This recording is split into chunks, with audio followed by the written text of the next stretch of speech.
چھٹے امام جعفر صادق علیہ السلام آپ ارشاد فرماتے ہیں کہ اگر تمہاری کوئی حاجت ہو اور اگر تمہاری کوئی حاجت کہیں سے بھی پوری نہ ہو رہی ہو، ہر جگہ سے نا امید ہو چکے ہوں، تو ایسی دعا میں تمہیں تعلیم دیتا ہوں کہ جس کے بعد تمہاری کوئی حاجت رد نہیں ہوگی۔ اور یہ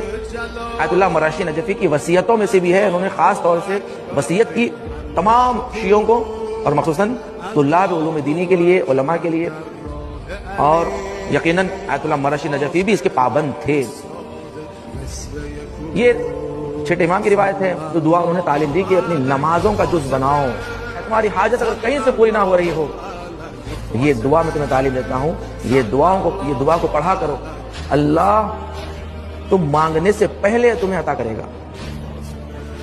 اللہم انی اسألک بحق فاطمہ و ابیہا و بعلہا و